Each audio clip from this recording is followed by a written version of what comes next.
पैदाइश उसका 47वां बाब जो 31 आयात पर मुश्तमिल। तब यूसुफ ने आकर फिरौन को खबर दी कि मेरा बाप और मेरे भाई और उनकी भेड़ बकरियां और गाय बैल और उनका सारा मालो मता मुल्क कनान से आ गया है, और अभी तो वो सब जशन के इलाके में है। फिर उसने अपने भाइयों में से 5 को अपने साथ लिया और उनको फिरौन के सामने हाजिर किया, और फिरौन ने उसके भाइयों से पूछा, तुम्हारा पेशा क्या है? उन्होंने फिरौन से कहा, तेरे खादिम चौपान हैं, जैसे हमारे बाप दादा थे।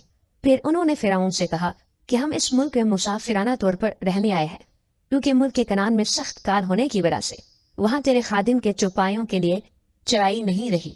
सो धर्म कर कि अपने खादिमों को जशन के इलाके में रहने दे।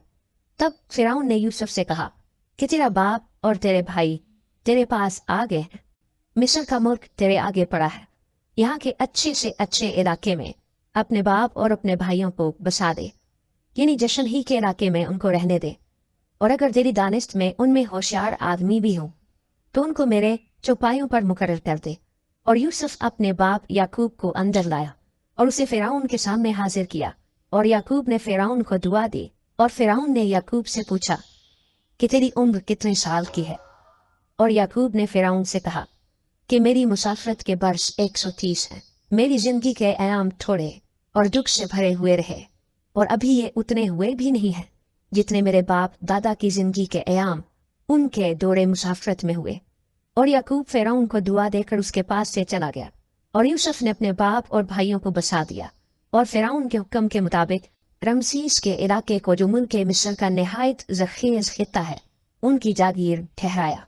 और यूसुफ अपने बाप और अपने भाइयों और अपने बाप के घर के सब आदमियों की परवरिश एक एक के खानदान की जरूरत के मुताबिक अनाज से करने लगा। और उस सारे मुल्क में खाने को कुछ न रहा, क्योंकि काल ऐसा सख्त था कि मुल्क मिस्र और मुल्क कनान दोनों काल के सबब से तबाह हो गए। और जितना रुपया मुल्क मिस्र और मुल्क कनान में था, वो सब यूसुफ ने उस गल्ले के बदले जिसे लोग खरीदते थे ले लेकर जमा कर लिया, और सब रुपये को उसने फिरौन के महल में पहुंचा दिया। और जब वो सारा रुपया जो मिस्र और कनान के मुल्क में था खर्च हो गया, तो मिस्री यूसुफ के पास आकर कहने लगे, हमको अनाज दे, क्योंकि रुपया तुम्हारे पास रहा नहीं, हम तेरे होते हुए क्यों मरे? यूसुफ ने कहा कि अगर रुपया नहीं है तो अपने चौपाई दो, और मैं तुम्हारे चौपाइयों के बदले तुमको अनाज दूंगा।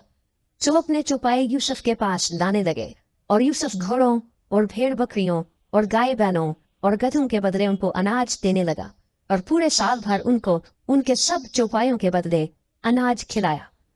जब ये साल गुजर गया तो वो दूसरे साल उसके पास आकर कहने लगे कि इसमें हम अपने खुदावन से कुछ नहीं छुपाते कि हमारा सारा रुपया खर्च हो चुका, और हमारा चौपाइयों के गल्लों का मालिक भी हमारा खुदावन हो गया है, और हमारा खुदावन देख चुका है कि अब हमारे जिस्म और हमारी जमीन के सिवा कुछ बाकी नहीं।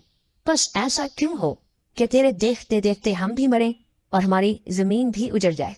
तो तू हमको और हमारी जमीन को अनाज के बदले खरीद ले, कि हम फिरौन के गुलाम बन जाए, और हमारी जमीन का मालिक भी वही हो जाए, और हमको बीज दे ताकि हम हलाक ना हो बल्कि जिंदा रहें, और मुल्क भी वीरान ना हो।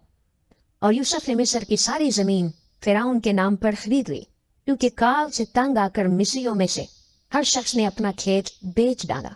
तो सारी जमीन फिरौन की हो गई, और मिस्र के एक सिरे से लेकर दूसरे सिरे तक जो लोग रहते थे उनको उसने शहरों में बसाया, लेकिन पुजारियों की जमीन उसने ना खरीदी, क्योंकि फिरौन की तरफ से पुजारियों को रसद मिलती थी।